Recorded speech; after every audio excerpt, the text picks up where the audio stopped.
These are going to help a lot at higher boost levels at igniting all that extra fuel in the cylinder. Hey, what's up guys, and welcome back to the channel. So it's been a slow couple of weeks, and I know I haven't uploaded anything since the startup of the car, and honestly I haven't really had a lot to show you guys. I haven't had a lot to do, and then to compound onto that with everything that's going on right now, all the racetracks are shut down and we're here cooped up in the house trying to avoid all of this craziness going on, keep ourselves safe and keep everyone else safe as well. So with that being said, we haven't really done anything. I'm probably not going to be doing anything for the next couple of weeks as far as racing goes, maybe even longer than that according to how long all of this virus stuff goes on for. We're basically just going to be here at the house. I have had a lot of downtime to work on the car, and I have made a couple of upgrades in that time. And then I didn't show you guys because the video kind of turned out bad. I really didn't get any footage, but I did make a solo pass about 2 weeks ago now on the car, and it did fairly well. It spun and a couple other things, and I'll go ahead and put that video in right here.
So in that video, the car spun, the track wasn't really there for how much power I was trying to put down.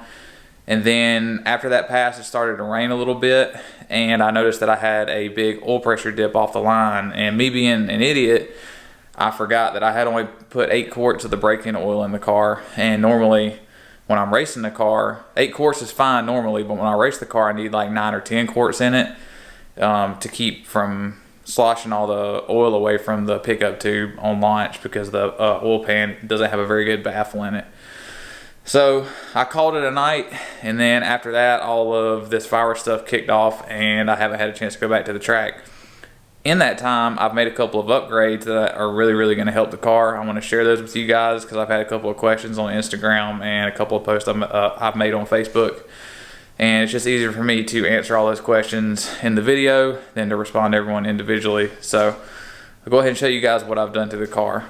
Alright, so as we're looking under here, you can probably tell there's something that looks a little bit different under the hood from before, for anyone that's been watching the channel for a while. So I went ahead and I added some smart coils to the car.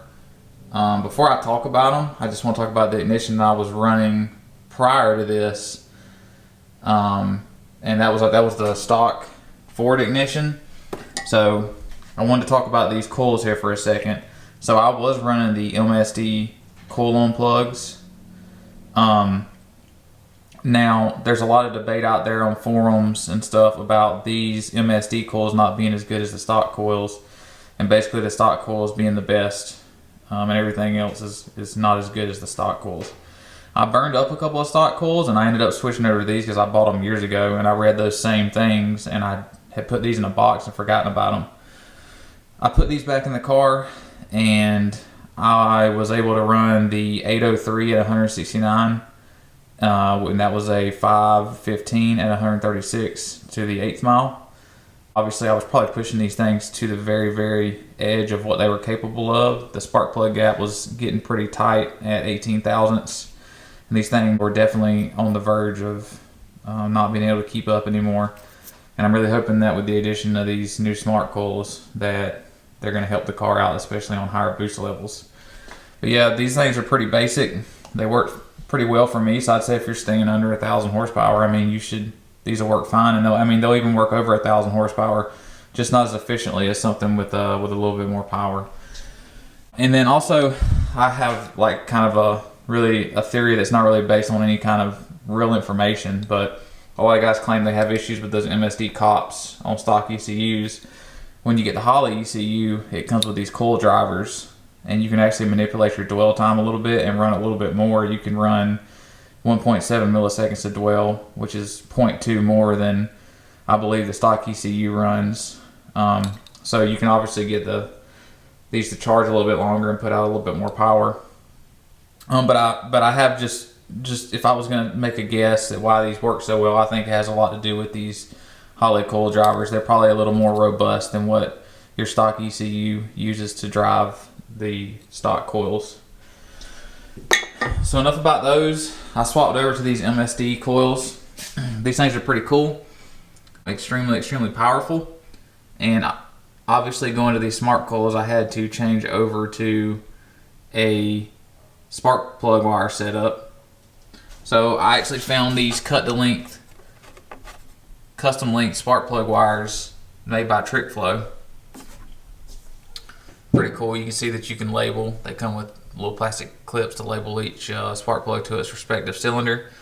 These are like 8mm. This was definitely a new adventure for me because I've never dealt with spark plug wires before.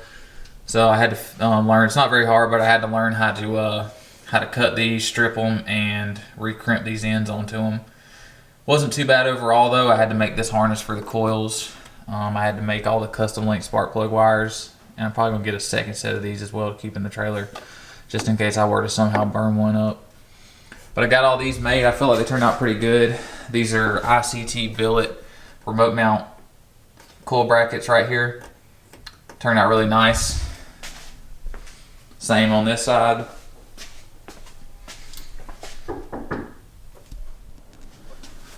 Spark plug wires turned out really nice on this side as well. And you can see my little custom harness I have coming through the grommet right here in the fender well. I did it that way because I feel like it cleaned it up a little bit. I was originally going to run that harness through the valley of the engine and bring it over the valve covers, but I think that's a lot cleaner. But these are going to help a lot at higher boost levels at igniting all that extra fuel in the cylinder. Hoping that they're going to gain a little bit of ETM mile per hour as well, because like I said, these things were on the ragged edge of not being able to keep up anymore. So a much needed upgrade, especially at the kind of boost and power levels that I was trying to push. The cylinder, or the cylinder pressures are just getting too high for the old stock stuff. And then I've also made one other change to the car. I changed the rear end gears out. So I swapped over from these old 355s right here. You can see, you guys, I always got a bunch of questions about what rear gear I was running. So I was running a 355 Ford Racing. So I swapped that out for a 456 rear gear. And you might be asking, Andrew, why would you put a 456 rear gear in this thing? Are you not running a quarter anymore? I mean, and don't you think it'll be too violent off the line? Well, the answer is no, I'm not going to run a quarter for a little while. I'm going to actually run a little 1/8 mile for now. I'd like to maybe chase that elusive 4-second 1/8 mile pass. That would be cool. I'm not really counting on that though. I just want the car to be more consistent. But with that being said, with the 456s, I have a option to launch the car in second gear. So that's my plan, is to do second gear launch, treat the transmission kind of like a power glide or a 2-speed 400. The 148 second gear will really calm the car down. It's going to calm the start line ratio down, and the car should be a lot more consistent on a marginal track. A little bit easier to tune and less prone to knock the tires off, at least on the start anyways. Not really much to show with that, with the rear end. I mean, everything went together pretty good. Ran into a couple of snags with it, but overall I got the gears put in there no problem. They're Motive 456 gears. So that's really the only modifications I've done to the car. I've had a whole bunch of extra time, and I've straightened up my garage, and you guys are usually used to seeing a big mess in the garage. But with all my spare time, I been able to straighten it up some. So I just wanted to update everyone and let you know that it's probably going to be a while before I do any racing. I'm trying to do the right things, stay at the house, not catch this virus that's going around, spread it to other people, etc. Until I think we come up with a good way to go about racing with all of this going on, there's just not going to be any racing. I'm hoping that maybe we come up with something at the track, possibly like, I don't know, maybe some ideas like not allow spectators at the track. You know, you practice social distancing and all that stuff, and obviously the racers don't come in contact with each other, because when you get up on the line, you're in the car, your windows are up, you're not going to have any contact with anyone. And then the biggest thing is your crew members, which for me would just be my wife. Make sure that she doesn't get close to anyone, and same for them, they don't get close to us. And I feel like that we could be pretty safe doing this drag racing thing, but we'll see. I don't know what the local track here has planned. I know pretty much all of the tracks that I know of have closed down. Obviously all this is a hobby, so this comes second to everyone's safety. I would love to go out and race, but at the same time, I'm going to be responsible and make the best decision that I can when that time comes. I hope we get to race through all this. But if not, then it is what it is. Really excited to get out and test these mods out. Hopefully all of this stuff blows over sooner rather than later, and we can go out and see how these changes affected the car. I hope you guys enjoyed the video. Like always, comment, like, and subscribe, and I'll see y'all in the next one.